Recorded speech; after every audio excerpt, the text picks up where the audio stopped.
Shalom Bapak Ibu Saudara yang terkasih di dalam Tuhan, selamat pagi dan salam sejahtera bagi kita semua. Pagi hari ini kita akan kembali mendengarkan kebenaran firman Tuhan, tetapi sebelumnya mari kita mempersiapkan hati kita di dalam doa. Bapa di dalam surga, terima kasih Tuhan untuk berkat-Mu di dalam kehidupan kami. Kami bersyukur untuk hari yang baru dan nafas kehidupan serta berkat-berkat Tuhan yang luar biasa dalam hidup kami. Saat ini ya Tuhan, kembali kami mau mendengar kebenaran firman-Mu. Buka hati dan pikiran kami, dan bila firman-Mu boleh menjadi rema dan kekuatan bagi iman kami. Terima kasih Tuhan, di dalam nama Tuhan Yesus kami berdoa. Amin.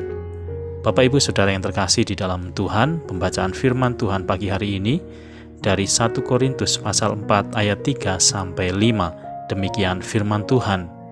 Bagiku sedikit sekali artinya, entahkah aku dihakimi oleh kamu atau oleh suatu pengadilan manusia.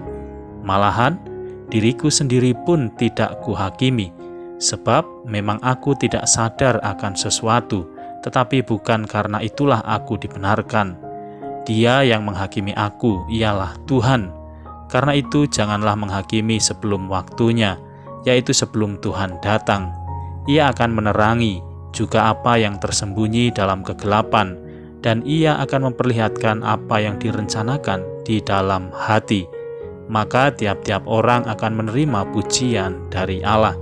Amin. Bapak Ibu Saudara yang dikasihi Tuhan, tema firman Tuhan pagi hari ini yaitu berdamai dengan diri sendiri. 3 ciri orang yang sudah berdamai dengan dirinya sendiri. Yang pertama adalah menilai diri berdasarkan pendapat Tuhan, bukan manusia. Bagi orang yang sudah berdamai dengan dirinya sendiri, apa pendapat orang lain tentang dirinya tidak membuatnya menjadi goncang atau putus asa, sebab ia mendasarkan penilaian atas dirinya kepada pendapat Tuhan, bukan pendapat manusia, bahkan bukan pendapat dirinya sendiri. Oswald Smith dalam bukunya yang berjudul Orang yang Dipakai Allah, dia berkata, kalau kita tahu siapa kita di dalam Kristus, maka kita tidak akan berusaha untuk mengetahui pendapat dunia tentang kita, tetapi kita akan mencari tahu apa pendapat Allah tentang kita, sehingga selubung yang menyembunyikan kita dari Allah akan dibongkar, dan rahasia kehendaknya dalam diri kita akan terlaksana, sehingga dia benar-benar nyata di dalam hidup kita. Meskipun dihakimi oleh siapapun, dan betapapun buruknya penghakiman tersebut, ataupun bahkan mengungkit-ungkit masa lalunya yang buruk, yaitu sebagai penganiaya jemaat, Paulus tidak terpengaruh karena dia mendasarkan penilaiannya atas dirinya kepada pendapat Tuhan dan bukan pendapat manusia. Yang kedua, tahu dengan jelas siapa dirinya dan dapat menerimanya.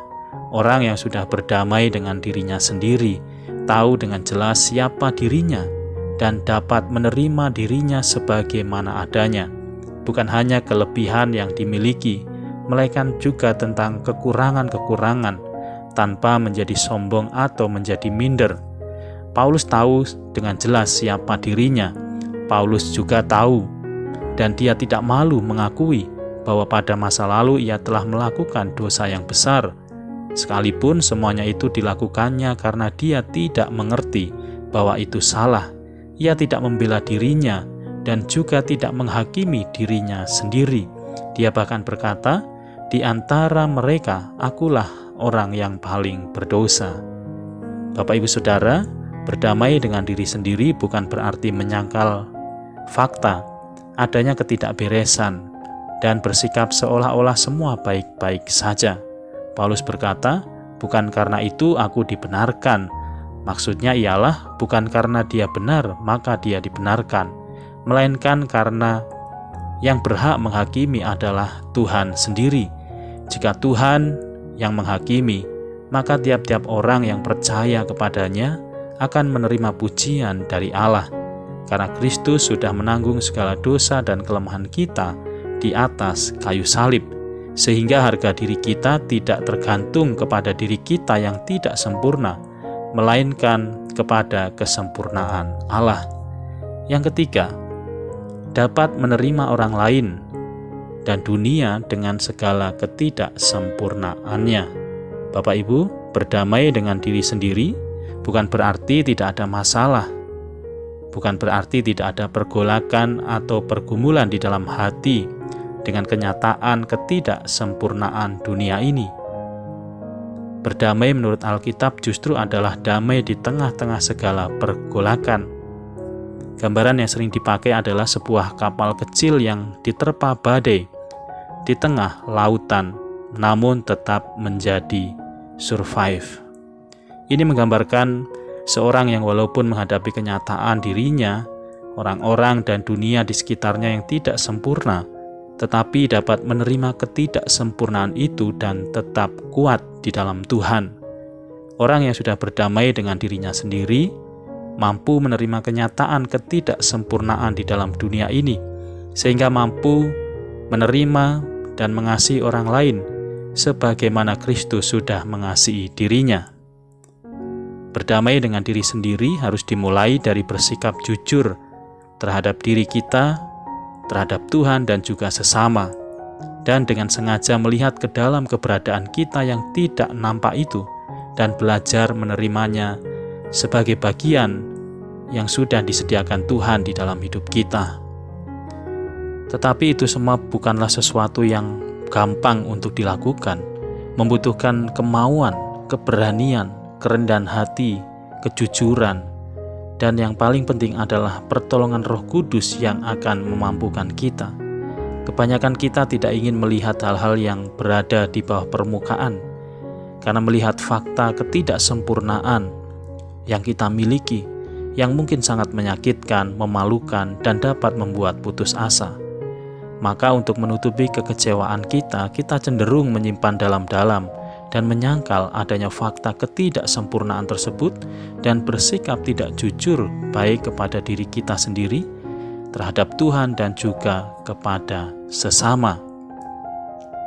Bapak Ibu Saudara, banyak orang Kristen memiliki potensi besar untuk dipakai Tuhan, tetapi hidup mereka tidak maksimal, bahkan seringkali menjadi batu sandungan bagi orang lain, karena mereka belum berdamai dengan diri mereka sendiri. Karena itu, marilah kita berdoa. Seperti pemazmur berdoa, pemazmur mengatakan, "Selidiki aku ya Allah, dan kenalah hatiku. Ujilah aku dan kenalah pikiran-pikiranku. Lihatlah apakah jalanku serong, dan tuntunlah aku di jalan yang kekal." Mari kita belajar berani menanggung rasa sakit untuk menghadapi kenyataan ketidaksempurnaan yang kita miliki dengan hati yang jujur, agar kita boleh mengalami pemulihan dari Tuhan, berdamai dengan diri sendiri, dan dipakai menjadi alat kemuliaan Tuhan di dalam dunia ini. Amin.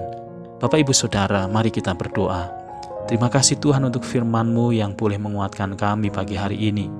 Apapun masalah dan kehidupan kami di masa lalu, kami percaya Tuhan mengizinkan itu semua untuk menjadikan kehidupan kami semakin dewasa, semakin kuat, semakin teguh di dalam iman kami kepada Engkau. Dan biarlah ya Tuhan, kami boleh menjadikan setiap pengalaman-pengalaman kehidupan kami untuk kami menjadi pribadi yang semakin berkenan di hadapan Tuhan. Terima kasih Tuhan, kami mau serahkan kehidupan kami sepanjang hari ini ke dalam tangan pimpinan dan penyertaan Tuhan. Kiranya Tuhan memberkati setiap pelayanan, pekerjaan, keluarga, dan pergumulan kami. Dan jika ada di antara kami yang saat ini sedang mengalami kelemahan secara jasmani ataupun rohani, biarlah di dalam tangan kuasa Tuhan, bilur darah Yesus yang akan menjamah dan memulihkan kami. Terima kasih Tuhan, kami serahkan kehidupan kami hanya ke dalam tangan kuasa-Mu. Saudaraku yang dikasihi Tuhan, arahkanlah hatimu kepada Allah dan terimalah berkat Tuhan. Tuhan memberkati engkau dan melindungi engkau. Tuhan menyinari engkau dengan wajah-Nya dan memberi engkau kasih karunia. Tuhan menghadapkan wajah-Nya kepadamu dan memberi engkau damai sejahtera. Di dalam nama Tuhan Yesus Kristus, Juru Selamat dan Penebus hidup kami berdoa. Amin. Saudara yang dikasihi Tuhan, selamat pagi dan selamat beraktivitas. Tetap semangat, salam sehat untuk kita semua. Sukses dan diberkati selalu untuk kehidupan kita hari ini. Tuhan Yesus memberkati.